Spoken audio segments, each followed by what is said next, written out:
Hi guys, welcome to As Simple as Possible. Here we are with yet another video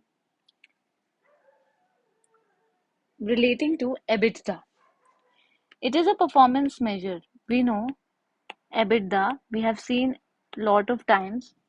We have heard about it in news and everywhere. Ebitda. What is Ebitda? Ebitda is earning before interest, tax, depreciation, and amortization. So I stands for interest, T stands for tax, D stands for depreciation, and A stands for amortization. So depreciation, as we know, it is the uh, charging of some amount of the original amount of the asset, tangible asset, to the P&L. And amortization is charging the depreciation amount of intangible assets. So in that case, we say it's amortization.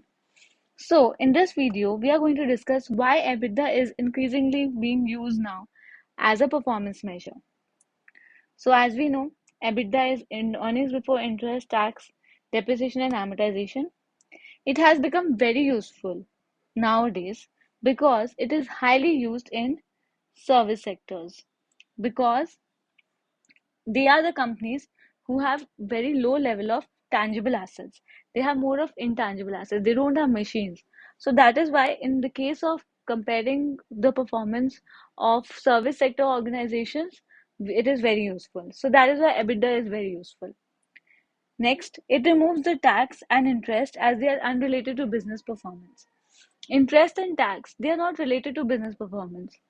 Tax we are paying to the government. It does not have any relation with the way the organization is performing. Interest, it is also relating to the amount that we are paying to the providers of the finance. So that is why it is not related to our growth in particular. So that is why it removes that, and hence they are this is a better measure. Removes that in the sense that it is not excluding EBITDA. If we are excluding EBITDA, then the profit reduces. And if we are comparing that profit, it is of no use because we are taking the amount of interest and tax also into consideration, which actually don't relate to the business performance. So it is better that we don't take that into consideration. That is why we don't exclude them from our measure. The next is EBITDA excludes depreciation and interest, which is why it can be helpful to compare performance of managers who have no control over financial and investment policy. See, financial policy, because financial policy relates to taking finance decisions, which affects the interest. Investment policy relates to the taking buying of the tangible intangible assets, which affects the depreciation and the amortization. So when we are comparing EBITDA, we are not comparing the investment managers' performance or financial managers' performance. We want to compare the operational managers' performance. So EBITDA actually gives us that measure.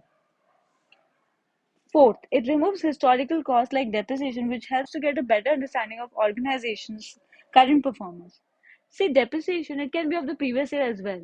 We know that sometimes the companies, they charge previous year's depreciation also in the current year. There are various reasons for doing that. We will not get into that right now. But there can be various reasons why depreciation is also included. Previous year's depreciation is included in the current year's depreciation, and then it is given removed from the P&L. So in that case, it is not useful for us. That is why it is better we don't take these kind of historical costs into consideration. It removes the subjective judgment and makes it easier to compare performance of different companies. Now, how can we say it is removing subjective judgment? See, whenever we are charging depreciation, we are taking an assumption that suppose if we are following straight line method, first of all, the assumption will be what is the type of method that we want to follow. Then the second type of assumption will be what are the number of years that we want to take in order to calculate the depreciation. All these are involving some kind of judgment, sometimes some kinds of maybe bias, anything. But we are not taking that into consideration. We are solely taking the interest, the profit before interest, tax, depreciation, amortization, which is the entire amount we are comparing, the lump sum amount that we are comparing. So that is better. Now, what are the drawbacks of EBITDA? It can be window dressed because still we can try to, you know, uh, calculate the EBITDA wrongly. So that is the problem with EBITDA. And it does not give a clear picture of the cash required to fund working capital or buy assets, because we don't know how much of interest is going to be deducted in the future after we have calculated the EBITDA, because we are not taking into consideration the amount of depreciation and amortization. We don't know actually how much amount of cash is available with us for buying the assets or for funding our working capital. So it might give a wrong presentation of whatever we are calculating by EBITDA. Now you might be thinking that depreciation and amortization is not a cash measure, so it will not affect the cash measure.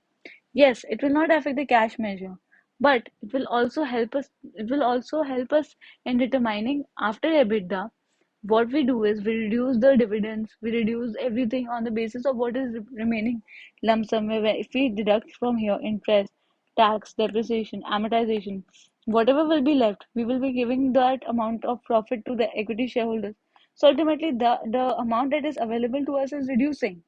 But if that amount is reducing, then how will we buy the assets? So hence, we are not getting a clear picture of how to buy assets or fund working capital on the basis of EBITDA. So this was all about Ebitda. I hope you liked the video. Please do comment, share and subscribe the channel. And of course, thanks for watching.